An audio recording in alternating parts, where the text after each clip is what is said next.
How's it going, super friends? Welcome back to my channel. Today, I have the pleasure of being able to review for you the brand new DC Multiverse Red Hood action figure. Here's the front of the box blue Multiverse window box packaging as you'd expect, with all of the logos exactly where you'd expect them to be, and some artwork of the Red Hood. The left-hand side has more Red Hood and logos, as does the right. Here's the top of the box, and here's the bottom, along with that barcode that people want to see. And here's the back. The back of the packaging, just like every other blue box Multiverse figure, you can see on the left the other figures that are going to be in the wave, and on the right you can see the Collect and Connect Killer Croc figure, which is the centerpiece of this wave. Truly, this is the Killer Croc that we've been waiting for a long time. And as usual, the top of the box has the name and era of the character, as well as a tiny little bio. Always walking the line between anti-hero and villain, Jason Todd proves to Batman that he can be a hero. Great! Now let's take him out. I tell you, this wave has some serious potential to be like the best multiverse wave ever.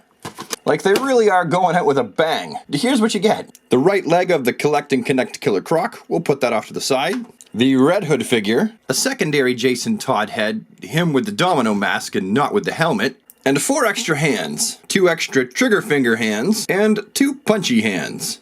And that's it. No, really, that's it. If you're wondering where the guns are, so am I. We'll get to that in a second, though. So for starters, that secondary head sculpt, the Jason Todd domino mask face sculpt, looks really sweet.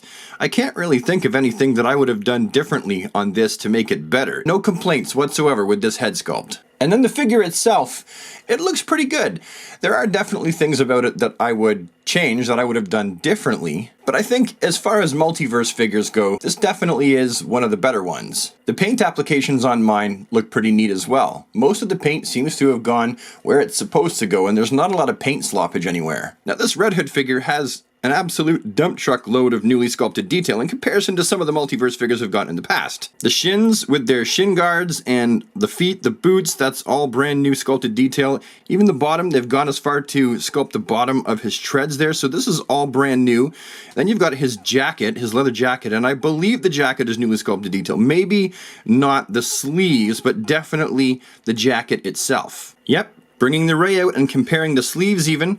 This is a completely newly sculpted figure. I mean, jacket. The zippers have been painted nicely as well. There's not a lot of paint sloppage there. Enough sculpted detail on the back that it looks authentic. And it's the only thing where I have a problem with the newly sculpted stuff is the fact that, look at his belt there. His holsters with the guns. And you would figure that since he comes with these 2 fantastic trigger finger hands that there would be guns, but alas, they are sculpted into the holsters. Why? Why did they sculpt them into the holsters? What purpose? For what reason? On what planet does that make any logical sense that you would include extra trigger finger hands, but not include the guns? It's like a tease. Haha, can't have them, they're stuck in the holsters. No offense to whoever designed this figure, but that was a dumb as a bag of hammers decision to keep the guns molded to the holsters. But as for the rest of the deco, the paint that goes along the front of his legs, and the bat on his chest, that's the only other problem I have. I don't, like, the red looks fine, and the shape of the bat looks great. I probably wouldn't have put that second line of detail in the bat, but that's not really the problem. The problem is they decided that it would look way cool if they put a line right up the middle of his body, right through the bat. And that breaks it up, and I'm sorry, I really don't like that. I mean, I love the figure overall, I really do. I'm thankful that I have it.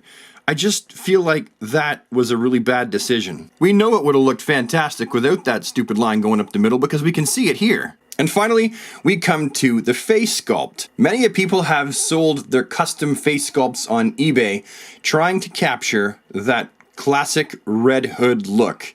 And they've done a great job.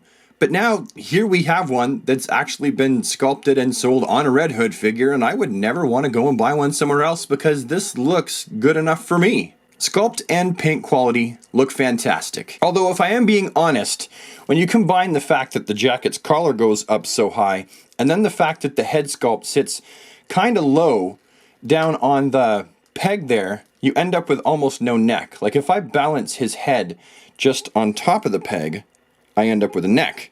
If I push it right down, he kind of looks a little bit necklace. Not a deal breaker for me, still an absolutely fantastic figure. My dislike of how they handled the bat symbol and the stupidity of keeping the guns stuck in the holsters doesn't wreck this figure for me. Because if you have two other guns, then you can always pop them in his hands. These are actually from the DC Collectibles Red Hood action figure. I actually just stole them for there. So if you need guns for action figure photography, I mean, that's not the problem. Just why include the trigger hands if you're not going to include the guns? Oh, by the way, here's what the DC Collectibles version looks like when you stick that head on. That's a major improvement. And for those of you who prefer this version of the Red Hood's face mask, here's what it looks like when you pop it on this body. I actually had to drill the hole out just a little bit more to make it fit. And look, he's got a neck. And as far as the actual secondary head that goes on this figure, the domino mask on the body, it looks really nice. I think that as much as I prefer the helmeted look, I think the domino mask actually looks better on the body than the helmet. Red Hood's articulation is the same as pretty much all the rest of the multiverse. Head's on a ball peg, you got your ab crunch, you got your tornado waist. The arms, I will say, in the armpits with the ball hinges, they really aren't that great. I mean, that's as far up as you can get it to go, and that's as far down, so like that's its total range of movement there. Everything else is the same though. You got your rotating bicep swivels, your single jointed elbows, and that's like, that is literally as high up as you can get the whole kit and caboodle to go. You got your spinny wrists on hinges, you got your ball jointed groin, your thigh cut, your double jointed knees, and you have your ankles, which are on hinges that are also pivots. And again, I know that some people call these kinds of ankles rockers. They're not.